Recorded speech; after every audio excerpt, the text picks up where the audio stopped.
Hey everyone, this is Adam Elenbaas from Nightlight Astrology. Today we're going to take a look at Mercury squaring Mars and the Sun conjoining Uranus back to back over the weekend. These two transits are coming through Saturday and Sunday, so we're going to map them out in terms of the timeline.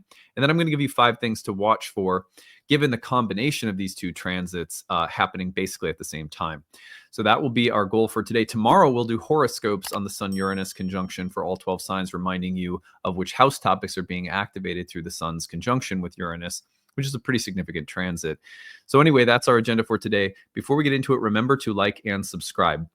We have done some research and found that a lot of people watch the channel regularly but are not yet subscribed. And that simple action helps us grow tremendously. So we really do appreciate it. And also, we want this to be a home for your daily spiritual practice. If astrology is a part of your spiritual lifestyle, then we hope that you'll consider this a home for that spiritual practice. You can find transcripts of any of these daily talks on the website, which is nightlightastrology.com. When you go over there tonight, I am hosting a webinar on the ancient Hellenistic meaning of Jupiter in Cancer. We're going to be exploring the dignity category of Jupiter's exaltation and really taking a deep dive into the meaning of this placement. So this will be great for people who study astrology or who just want to know more about this upcoming transit. You'll find under the events page, go to live talks on the website. You'll see the registration link there for the webinar. You'll get the link to attend live. If you cannot make it live, you can get the recording downloaded, audio or video, to watch on your own time. The other thing that's happening right now, as you know, if you listen to the channel regularly, we are in enrollment season for my year 1 course, Ancient Astrology for the Modern Mystic. This is our first year program in ancient Hellenistic astrology. Everything we teach infuses modern depth psychology and archetypal astrology into the way we approach astrology at Nightlight. So that's always there. But this is a class in ancient Hellenistic astrology. You're going to learn all of the ancient esoteric philosophical roots of the craft, which for most people is super beneficial. It grants such coherence and structure and groundedness to the way that you practice astrology. At the end of today's video, there's an informational piece that I've made on the course so that you can learn more about everything the course includes. And that's a really thorough video that'll explain. If you have any questions, you'll likely have them answered during that little segment of today's talk. Again, it comes at the end. At the bottom, you'll find the early bird payment plans. Those are available through tomorrow. So you just have one more day left to save and take advantage of those early bird rates. And you also have the need-based tuition option. This allows you to pick a price within a sliding scale that works for you if you are hurting or in need of a little help because you're on a fixed or limited income. We know some people are international, and the what do you call it? The monetary fees, or the what am I thinking of? What's the word I'm looking for? The currency rates are different. And so if you need to take advantage of it because the currency rate is astronomically high for your country, that's fine too. We try to make sure that our programs are accessible, and we trust people to use it only if they need it. So if you do need a little help, check that out. It's there to make sure that astrology is accessible for people of all different socioeconomic backgrounds. And on that note, again, at the end of today's talk, you'll see an informational video. I probably answer any question you could possibly have about the course there. Year 2 and Horary also start in June. Horary is something that just about anyone could dive into if you have a background in traditional astrology. Year 2, we make everyone take year 1 first. That's probably only applicable for people who are currently enrolled in our programs. Okay, on that note, let us now turn our attention to the real-time clock. And we're going to take a look at the timeline for these two powerful transits that are coming in. Powerful especially because they're happening so close together. So let us consider that here. All right, here you can see the real-time clock for today, Thursday, May 15th. You will notice that today, Mercury is moving into the 9th degree of Taurus, where it will then be within the 3-degree engagement range with Mars. So that 3-degree engagement range means that the two planets are coming together to deliver a testimony. The aspect dynamic was looked at as testimony in the cosmic courtroom. So Mercury in the superior position is sort of impressing something upon Mars in Leo right now. That ought to be really interesting. We're going to talk about that dynamic today. Now, that dynamic is going to perfect over the weekend. We're going to see, let me just take you to the approximate time that occurs. So here we are. And we're looking at the two of them crossing paths pretty late Saturday night. This is around, they're perfecting their square at 13 Taurus and 13 Leo around 11:50 p.m. Central Time. So you're getting it a few hours earlier if you're on the West Coast, early morning Sunday if you're on the East Coast in the United States. But that square is perfecting at the basically the exact same time that the sun is also conjoining Uranus. So if we look back a little earlier in the evening, you're going to see that the sun conjoins Uranus at 27 degrees. This is my time, about 6 p.m. Central Time. So it's that about 4 p.m. Pacific and maybe 7 p.m. Eastern. So Saturday evening becomes a kind of a wild ride. We have, you know, sun conjoining Uranus Saturday evening for most people, at least in the US. And then on the 18th, early morning, depending on which time zone you're in, or late evening on the 17th, Mercury will square Mars. So the proximity of these two events is such that we should really look at them together, especially because Mercury is in Taurus along with the Sun and Uranus. I'm going to give you 5 things to watch for based on the archetypal combination of these planets. But before we do that, I want to say a few things about each of them individually, just to remind us. Most of you listening probably know enough about the symbols of astrology to know a little bit about Mercury and Mars and a little bit about the Sun Uranus. Let's start with the Sun Uranus because it really is the heart of what's happening this weekend.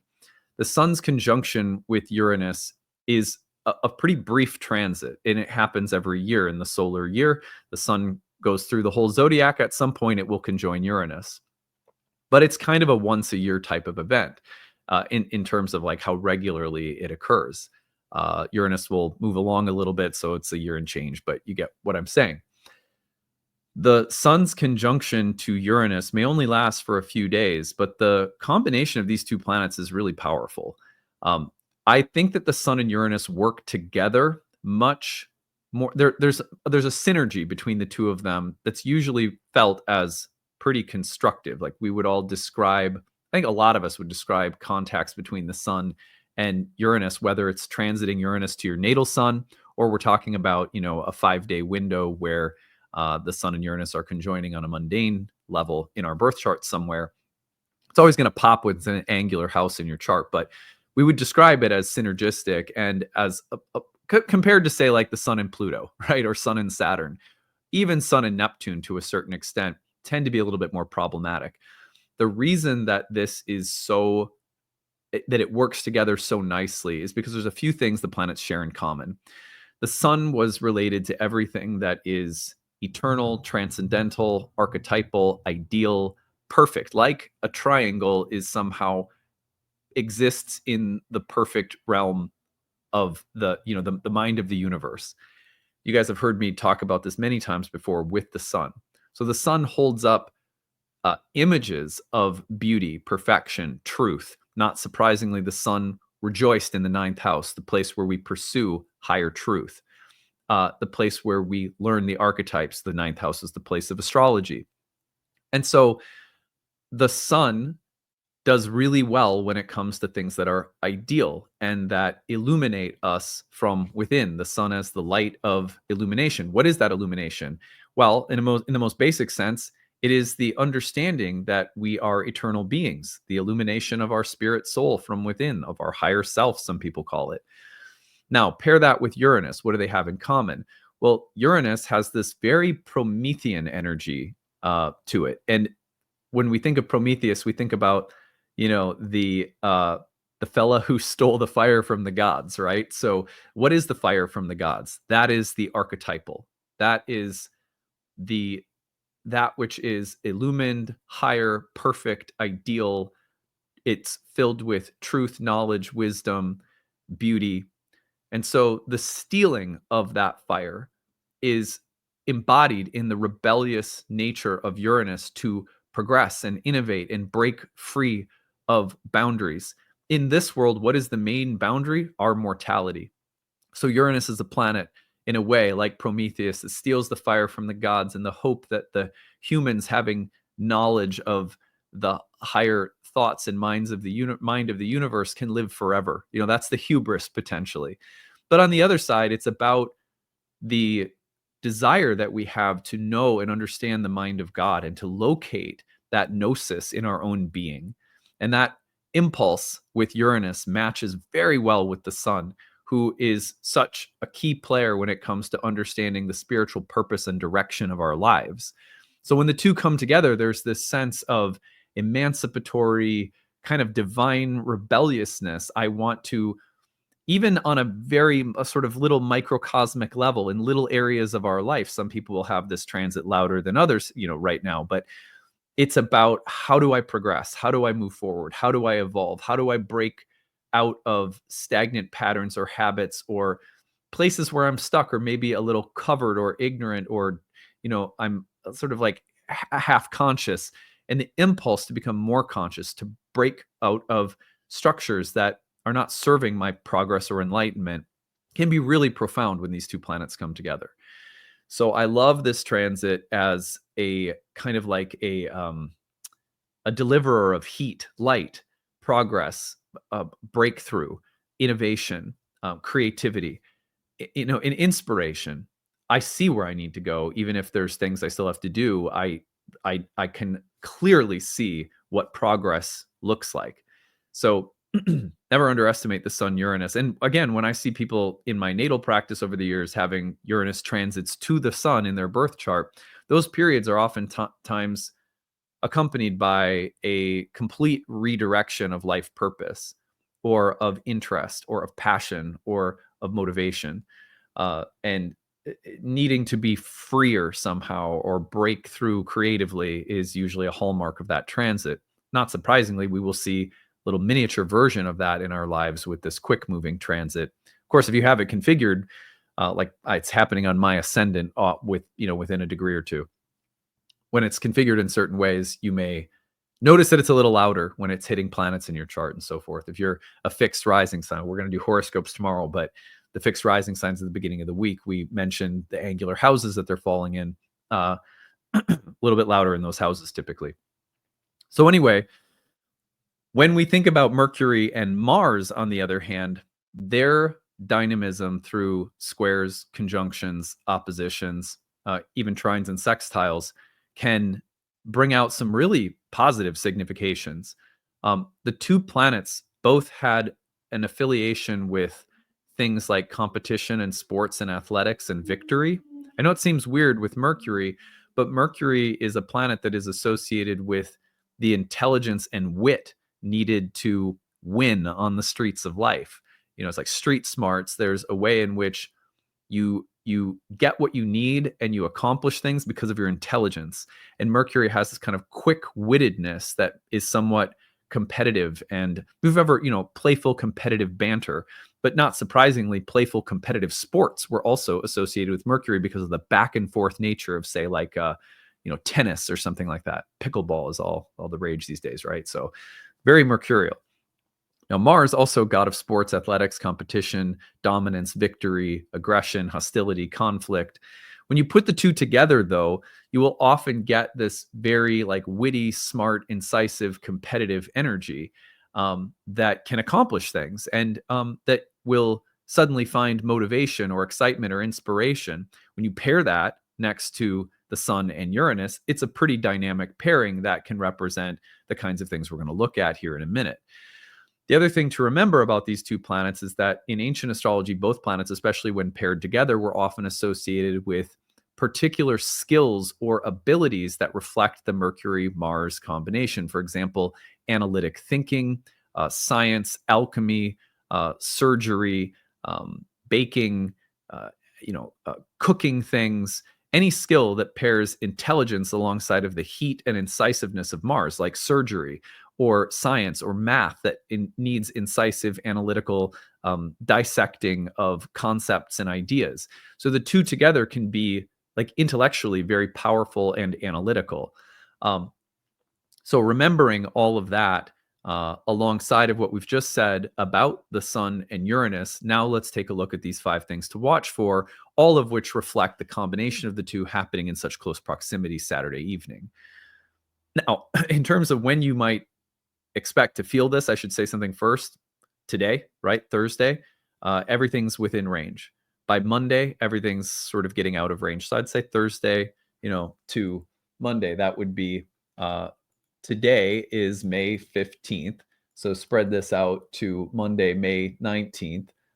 You could even take it to the 20th if you wanted to, just get the sun right out of Taurus. So, May 17th through the 20th, something like that, I think is probably, today is the 15th. So the 15th through the 20th, the next 5 days, especially Saturday, though. Watch for Saturday.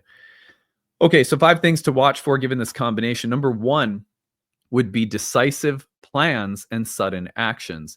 When an idea, a thought, a strategy appears powerfully, distinctly, and demands that action be taken, you could bet that you'd have something like Mercury and Mars and the Sun and Uranus all happening at once. So watch for the quick thinking, the quickly formed idea, strategy, approach, tactic that needs to be implemented with a certain kind of suddenness or decisive, quick, bold. It's got that kind of lightning strike behind it.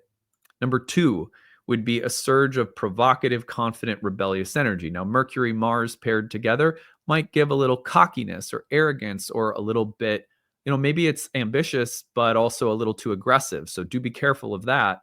But otherwise, the Uranian revolutionary tendency, along with the creative tendency of Sun and Uranus, alongside of the kind of incisive, strong, bold, action-oriented combination of Mercury and Mars, could create a little surge of ambitious, confident, and maybe rebellious or creative energy. Number 3, I think this is most exciting. Mercury was traditionally, Hermes Mercury was associated with inventors and invention. In modern astrology, Uranus also carries some of those significations of inventiveness.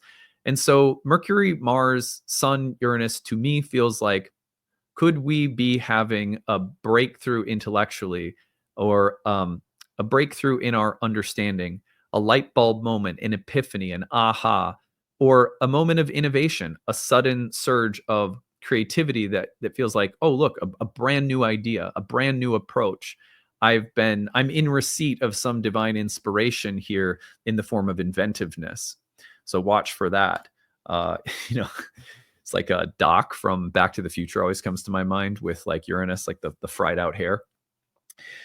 Peaceful but decisive change. Look, Mercury is in the superior position in Venus's sign. Venus is also starting to move into a trine with Mars. We'll be exploring that next week, but Venus is also in the superior position over Mars. So I believe that when something super decisive happens like this with Sun Uranus, but it's in a Venus-ruled sign, Venus is overcoming Mars in a superior trine. Mercury in Venus's sign is overcoming Mars in a superior square. This might be a moment where we really have to think about how to enact a peaceful transition. The newness, the surge of energy, the change, the shift, very exciting, but how do we do it in a way that is peaceful, amicable, smooth, and concerned or considerate for the welfare of other people or other energies, sensitive to harmonization. So watch for that too, because that's kind of a silver lining here. Everything is lined up for something very kind of decisive and bold and action-oriented, but there's a lot of Venus at play that could make this a moment of necessary diplomacy or tact. Number 5, pride, pleasure, stability, and what we will do for the sake of these things. Well, look, when we think about Mars and Leo, we think about pride. Like, what do I stand on within myself that gives me a sense of strength, that honors my uniqueness, that really recognizes what is special about me, and the need to assert that. That's a strong part of Mars and Leo. But we also look for things like pleasure or enjoyment, a level of stability or ease, and pride, pleasure, stability, enjoyment. I feel like all of those qualities are subtly at play between the Taurus and Leo emphasis going on. And so because of that, I wonder right now, what are we doing on behalf of the need to have a healthy ego, to have a healthy love, self-love and self-respect, and to assert those things, to emphasize the need we have for pleasure or happiness or enjoyment or peace or comfort or stability, all important qualities for Taurus. you know, being able to say, this is what I like, this is what I value, this is what brings me happiness or pleasure, and these are connected to my self-worth and my importance as a person. That's not easy to do. A lot of us have been taught that your own your own needs for pleasure or happiness are only safe in private by yourself. As soon as they are social, then to say anything about your specific desires or wants or wishes is selfish. You always should be careful of that. Now, on the one hand, we don't want to be bulldozing people and insisting on our own way. We learned that from the time we're kids, most of us, right? But if we never assert with a peaceful, easy openness the nature of who we are and what we enjoy or what we love or what we like, uh, will eventually become resentful within our relationships. And so there's something maybe at play around all of these ideas, these tensions, let's say, coming up this weekend. So watch for all of that. All right, that is what I've got for you today. I hope that this was useful and, as always, gave you good ways of accessing the astrological energy that will support you on your spiritual path. To me, the spiritual purpose of astrology is to live a life that is intentional, reflective, connected, thoughtful in relation to our experiences. Our experiences are often grabbing us, right? They're often just things that they just happen and we're in the midst of it as it's happening. And we do our best to live through experience. How helpful is it to have these symbols there, sometimes able to pop up in the midst of the experience and help us reflect, choose, act, be intentional, be conscious? That even if we can't access that in the moment of the living, which is hard, and we certainly don't want to bypass the living either, then it's there for us in hindsight. It's there for us in reflection. What a meaningful way to engage with life, right? So, on that note, if you are interested in studying with us, the new cohort starts on June 22nd. I can't wait for a new group of students. I teach every class myself. I don't mail it in with pre-recorded content. I like the living presence of teaching, conversations, new students, new groups of people learning. And for me to continue evolving as a teacher, I have to keep teaching live classes. And so this is coming up, our 30th program over 15 years, 2 a year. I'm very excited to welcome a new group of students. After I sign off, you can learn more about everything the program includes, and I hope to see you there. All right, take it easy, everyone. Bye. Hey everyone, thanks for sticking around. I'm excited to tell you about our upcoming program, Ancient Astrology for the Modern Mystic. It is our first-year course in Hellenistic astrology that begins at the end of June. June 22nd is our starting date. I'm going to take you over to the course page to tell you more about the program and what you will learn while you are in it. So here we go over to the Nightlight Astrology website. You can find this at nightlightastrology.com. Click on the courses tab, go to the first year course. Now, this program is ideal for people who maybe have a little bit of background already in astrology. Maybe you've done some studying on your own independently, taken some courses or webinars and workshops, but you're looking to deepen your understanding of astrology. And maybe Hellenistic astrology in particular has been calling to you. I'll tell you more about what Hellenistic astrology is in a minute, but on the first year course page, you're going to find everything that the course includes. I want to make the structure of the course clear first, and then at the end, I'm going to tell you 5 reasons that I think anyone might have for studying astrology, and you can see if you check any of those boxes. First of all, there are 30 classes on the year. It's just a little under a year-long program with 30 webinars. Every webinar is 2 to 3 hours long, including a lively Q&A and conversational section after we finished our lesson for the day. Each of those lessons I lead personally through live webinars, so you can attend those live. If you want to follow along at your own pace in your own time, on your own schedule, you can always look at the recordings and take those in. And I'm going to show you what the class page looks like so you can see how you can interact with the course as uniquely and creatively as you want to. But you can either attend the live webinars or listen to the recordings or audio or video. In between major units of study within those 30 classes, we have separate classes outside of the 30 classes that are essentially tutoring sessions led by our staff, our course directors. We have 3 of them for our first year program. 3 tutors that help me guide every single class you're in and lead study sessions, and are also staffing an interactive group forum discussion where you can ask questions, look at charts, practice what you're learning with all of your classmates and with tutors there to help you. They'll always answer questions within a business day. So it's a really well-staffed, well-structured program. In between those major units of study and the breakout sessions, we also have guest speakers that come in throughout the year that you get free access to. The recordings are archived for you in your class folders. So you're getting people within our curriculum. And you're also getting to visit with some astrologers who are outside of the Nightlight School, but we really admire their work, and so we bring them in. You also have a ton of bonus material. With every lesson, we have recommended quizzes, study guides, optional reading. And that allows people who are really, really, intense, deep, like studious types to go as far as you want to with the material, while other people who are maybe, content to take things in at, just kind of taking in the classes, that's there for you too. So you can kind of go as deeply as you want to.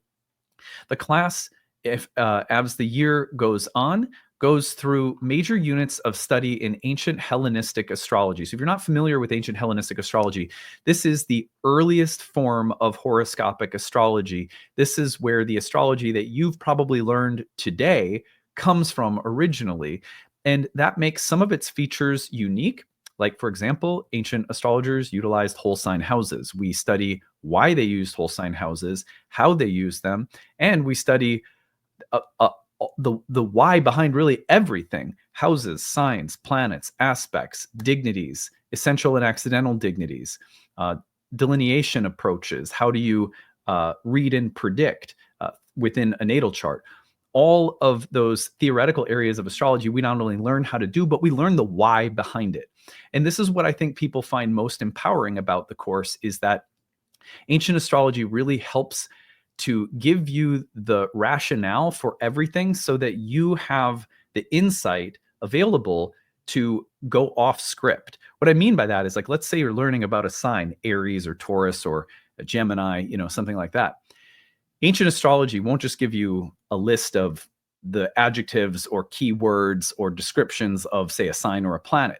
It will give you an underlying philosophical explanation that then allows you to extrapolate from it the kinds of lists that you read in textbooks, which means you'll have an understanding of why everything on a list in a textbook is there in the first place. And you'll also have the insight and creativity available to add things to the list that are a part of your own unique intuition and contribution to astrology. And this is what ancient astrologers wanted students of astrology to learn: the why behind everything. So this is a class where, even though you're seeing things like planet signs, houses, dignities, aspects, and you're like, oh, I've already learned about those things. Not if you haven't studied Hellenistic astrology. I don't mean to sound condescending, but like, truly, most people's experience coming through this program is, wow, I had no idea all that I didn't know about the roots of everything that I've understood thus far about astrology. So it really is about digging into the philosophical core of why we do everything. And then you have greater intuitive and creative capacity as an astrological craftsman or craftswoman. So anyway, that's a brief explanation of why I think Hellenistic astrology is important. Not to mention that ancient astrology was really focused on our ability to accurately describe and predict things in the realm of karma, fate, and destiny, whereas modern astrology's hallmark and strength is psychological depth. And so when you put the two together in our program, which is why it's called Ancient Astrology for the Modern Mystic, I think you have something really special. So on that note, you can see everything that we cover here. So there's a video with some of our alumni you can watch. Everything is there on the page. Now, there are 5 reasons that I want to touch on briefly before I tell you about your payment options and need-based tuition. These are 5 reasons to study astrology that if you mark any of these boxes, especially if you mark several of them, then I think it's a good indication that you might be ideal for this program, might be an ideal fit.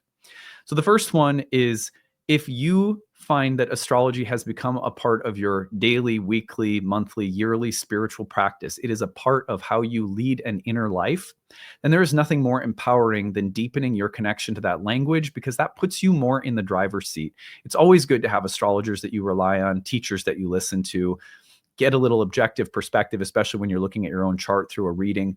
But there's really nothing more empowering than learning to speak the language at a deeper level for yourself. And if that calls to you, if you want to understand things and be able to speak more confidently and clearly about this sacred language that you love, and this is a great reason to take a structured program. Number two is that you feel called to read charts for people. And look, not everyone who takes our programs is on a professional track, but we have 4 years worth of professional training programs at Nightlight that will prepare you to read professionally for others if that's the path that you're on.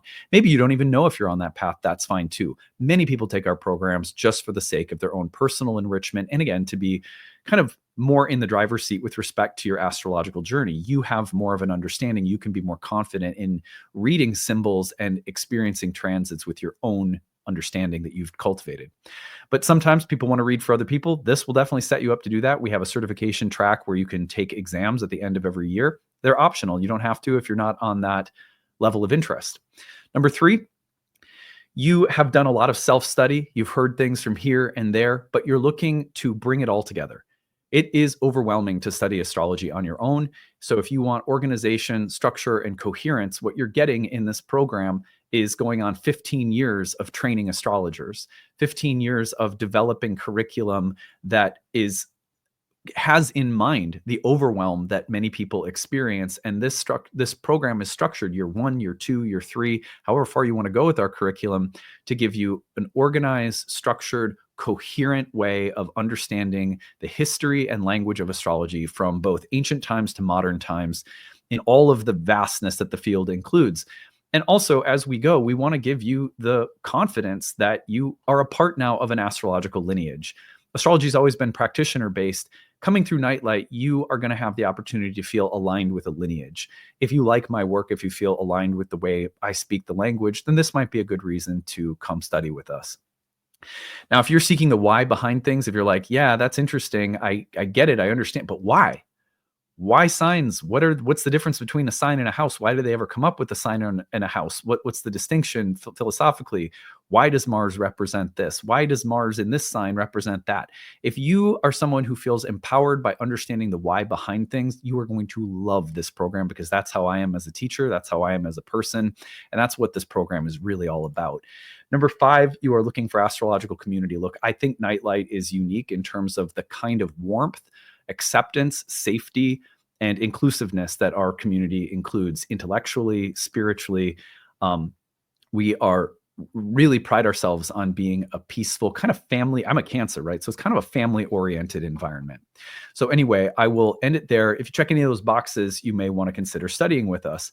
Now, I'm going to take you over to 2 things. I want to show you the dashboard. So here is the Thinkific page. You're going to join this. And on your dashboard, you're going to find any courses that you've enrolled in at Nightlight. And there are many, so you may end up in being involved in multiple courses. And you'll find that they're all there on your dashboard. Click on one of them and it will take you in. You're going to find that on the left-hand side, there's orientation instructions, course information, class links, and calendar, all the technical stuff you need to know when you join the course.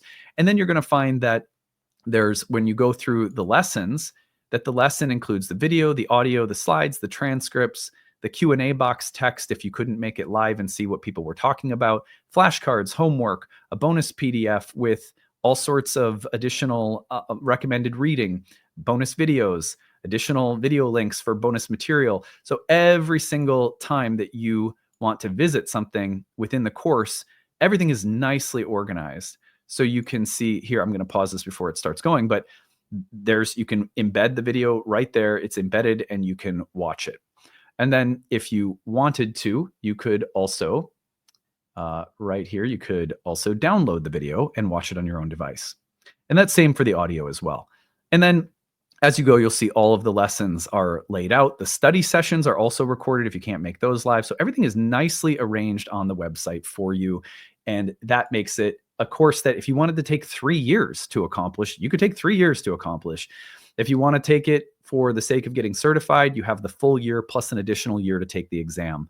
So, 2 years total that we give people if you're on a professional track. But most people complete the program in a year. And a lot of people, over 50% of our students go on to our year 2 and then our year 3 and horary programs as well.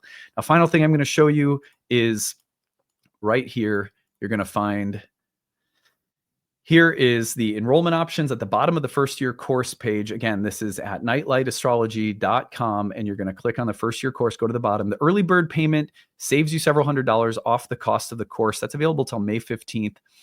Early bird installment plan saves you on the installment plan, regular cost of the course. That's also only available until May 15th. And then need-based tuition. All of our programs include a need-based option where we give you a sliding scale and we say, you pick your monthly tuition number within this sliding scale, which is greatly reduced off the normal tuition price. That is for people who are on a fixed or limited income, receiving disabilities, single mom, whatever the case might be. We want to make sure that nobody's priced out of studying astrology. So you don't have to feel any shame. If that is you, if you need help, if you want to take this, but you need to make it work within a tight budget, we get it. Times are tough right now. We don't think people should be priced out of studying a sacred subject like astrology. So we've been offering need-based pricing for 15 years. Nightlight is a donation-based school. It started that way. We have a sliding scale, so it's kind of like donation. You get to choose your rate anyhow. So if that's something that will help you, please use it. Thank you for listening to this. I hope it gave you a really deep and comprehensive introduction to what the course is all about and why you might find it exciting to come study with us starting at the end of June. So any questions you have about the program as you're visiting the course, email us, info@nightlightastrology.com. We'll be glad to talk about anything that you have questions about. We are here and we have a wonderful staff of people at Nightlight who will be a part of your learning experience and are all glad to help you. All right, that's it. We'll see you again later. Bye.